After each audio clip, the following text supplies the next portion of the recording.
Hello! So I'm finally recording a books I read last month video, like on the timeline that I should be doing it. Like I literally just posted my books I read, all the books I read in February at the end of March, which like no one's gonna watch that now, I'm stupid. But I am going to talk about all the books I read in March, and I'm going to go over all of them, and I will put like little images of them here because I'm lazy. And yeah, okay. I actually technically read 2 other books, but I already mentioned them in my February wrap-up video when I should have mentioned them in my March wrap-up video.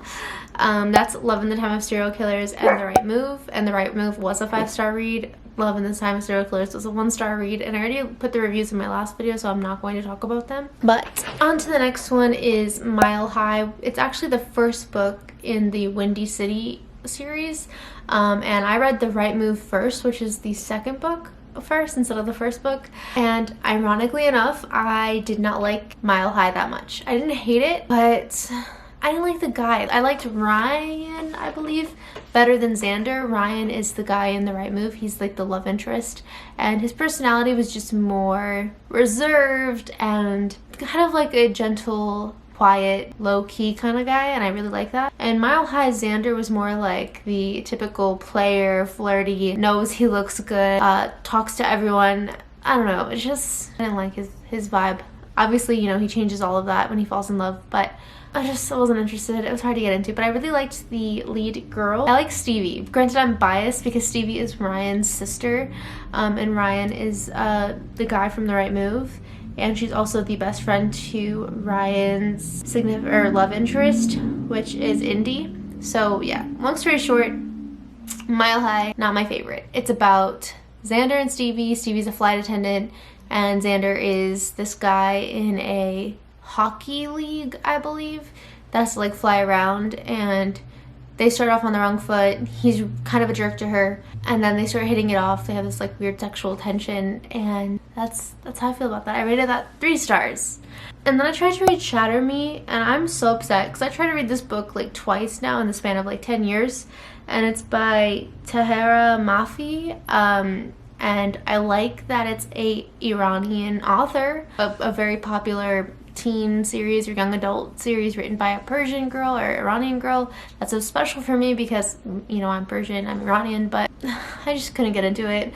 I think also like I'm 28, so trying to read like in the perspective of maybe a series written for teens could be it, but I think also I'm just burnt out after Hunger Games, and then what was the second one? What was the other trilogy? It was like Allegiant or something. My review on it says wants to be Handmaid's Tale and Hunger Games. I really didn't like it. I rated it 1 star. I have another 5-star read, Trilogy. It's just the best trilogy ever. Like, Stephanie Garber is definitely one of my favorite authors, if not my favorite author, because I've never been disappointed by a single book she's ever written, and she writes in this most beautiful, romantic, whimsical way, but it's so mischievous too. If you guys read my book suggestion for The Invisible Life of Addie LaRue, you're gonna really like the vibes for anything Stephanie Garber writes. She wrote the Caravel series, and this is a trilogy spin-off from a character from Caravel. If you guys read Caravel, then you know Jax, so this trilogy is about Jax and his love interests and his life, and it's called the Ballad of Never, or it's the Once Upon a Broken Heart trilogy. And I read Once Upon a Broken Heart and the Ballad of Never After literally in one day. Did I read both books in one day? I think I did. I'm crazy. And they were both 5-star reads, and there is a 3rd installment that comes out in September, and I'm like fiending for it. I'm so upset that it's not out already. I literally just commented on Stephanie Garber's Instagram post and was like putting little candle emojis, and I was like, please release it sooner, because I'm crazy. But yeah, so basically it follows Jax, and I don't really want to say anything because I don't want to give anything away, but there is a girl that goes to make a deal with is he a god? I forgot. Or a legend. He's a legend. And legends are kind of like deities, but they're very powerful mythical creatures. And Jax is kind of a bad boy. We love a bad boy moment. She's like this really kind person who keeps wants to make this deal to essentially, I can't say anything about the series because I don't want to ruin it, but long story short, she makes a deal with the devil in a sense, but not really. And then they end up going on this like crazy adventure together. Let me read the description because I know I'm not making any sense. How far would you go for happily ever after?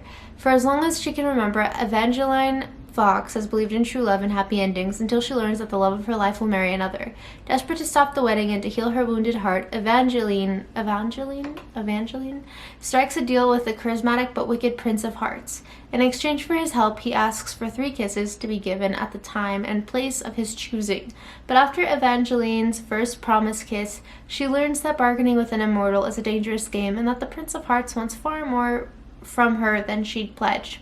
He has plans for Evangeline, plans that will either end in the greatest happily ever after or the most exquisite tragedy. Like, I'm sorry, what? Maybe I'm just a sucker for romance and alluring dark mysteries, but sign me up. Like, and then the sequel to it, the description, I don't know if I should read the sequel description because what if it has spoilers? I'm not going to read the sequel description, but you need to read this series if that's the last thing you do. And then right after that, I read Twisted Never After, book number 4. I didn't read number 1, just number 4. And basically this is a series that is supposed to be kind of like a Disney erotica while also claiming not to be anything related to Disney, probably for legal rights purposes, but they're all like Disney character retellings. Like I believe Twisted was about Aladdin and Jasmine, but this is like her basically falling for Jafar. I don't know. I think I was just in a book slump because I read such a beautiful 2 out of 3 books from a trilogy that isn't finished yet, and then I tried to read this immediately after, so I'll be honest, I probably didn't give this a fair chance. I rated it 1 star, but I think I was just like in a book slump and I was just like being really cutthroat. It does have like some intense smut, I don't know, but it was boring for me. Could have been better. Maybe I just don't care that much about the Jasmine Aladdin stuff because I take issue with certain things from my own childhood trauma, but we'll talk about that another time. And then I read the fine print, the Dreamland Billionaire series. I really wanted to like this book, but it felt very insta-love. I didn't like the girl. She felt very immature to read. It was hard to relate to her, and like a lot of things she said and did just felt very cringy. She like, I don't know, she's supposed to be this love interest to this like billionaire who essentially owns like Disney World, and I don't know, it was just really hard to understand the characters. A lot of people on Book Talk love this book, and I know Larry Reads is friends with like the author, and Larry Reads is this YouTuber I really like, but I couldn't get behind it. People do say to keep reading like the trilogy though, because like each book is like a different brother's perspective. It's like these 3 brothers who their like grandpa created this like Disney World place called Dreamland. So yeah, like I should give it another chance, but I don't know, we'll see. And then I reread Caravel solely to annotate it. I want to do like a book vlog where I'm just showing you guys annotated parts of Caravel, but like you guys, let me show you what I did to this book. I hate people who touch books. I'm sorry, but one day we're all gonna die, and I want to have left my mark on the world by showing people things or quotes or excerpts of things that mattered to me. And I know that's like a weird way to think about life, but yeah, this is like all of the, I don't know, should I like read an excerpt? Okay, this is the first one I flipped to. Can you see it? No. It says, I know he's a count. That means he's noble, and no one holds a position like that and manages to stay honest. Facts, Julian, facts.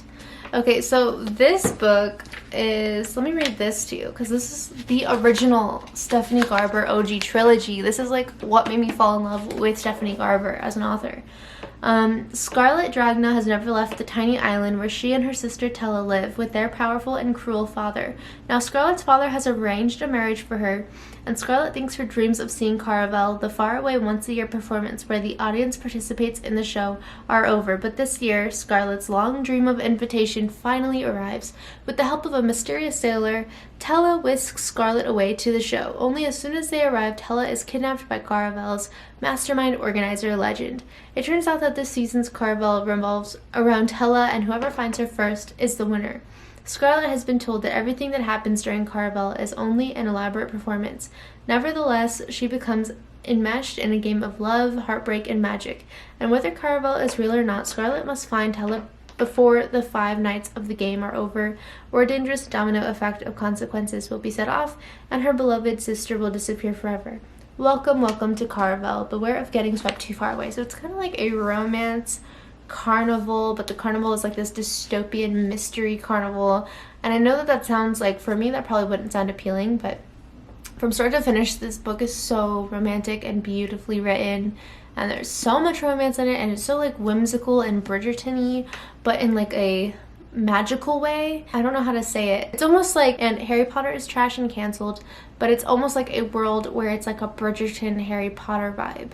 There's no other way to describe it. I don't know of another mythical, like Lord of the Rings vibe maybe, but it's more like magical than that. So sorry for the poor analogy and reference to Harry Potter, but there's no other way to describe this book. Yeah, so I love this book.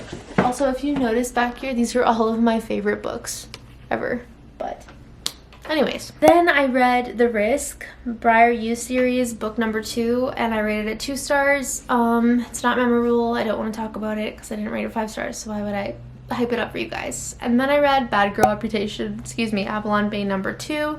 I read Good Girl Reputation last month in, well, February, and then in March I read Bad Girl Reputation. Rated it 1 star. I'm bored. No. Can't do it. And then I don't know why I keep reading Elle Kennedy books. I think it's because I read The Chase or something. I think it was The Chase or The Bet or The Deal, something like that. And I rated that 5 stars, but that was like the only 5-star rate I've ever rated of hers. But this one's called The Mistake, and I rated it 3 stars. I actually didn't hate it as much as all the other books of hers that I did. But this one is about, oh yeah, Grace Ivers is like this girl who's kind of like on her own self-exploration journey for who she wants to become, who she is, who she isn't. She has a very overpowering, kind of crappy best friend. She kind of is crushing on this guy from afar who's like the big hotshot hockey player in her college. And I think he like knocks on her dorm room, like mistaking the dorm room, and they like kind of get into this weird situationship. They have like chemistry. He really likes her because she's not a quote-unquote puck bunny, which is like, I guess, girls who like throw themselves at guys who are in sports. She's like very reserved and honestly doesn't really care about hockey, and I related to a lot of her characteristics because a lot of how she acted reminded me of myself almost, like very standoffish when uncomfortable and like comes off disinterested when you're nervous, like that kind of vibe. And he's like this kind of Labrador retriever energy who's a little immature, but I did enjoy it. I didn't hate it as much as I thought I would, but I think I'll always like, I think, is it Allison Graham? I don't know, that's like the only Elle Kennedy story where like I really liked it. But I might try to read actually one of those books next. But yeah, that's surprisingly all I read this month. So if you liked it, please give it a thumbs up. I didn't really talk too much about the books that I didn't rate 5 stars because like why waste your time talking about books I didn't like? I will see you in my next video.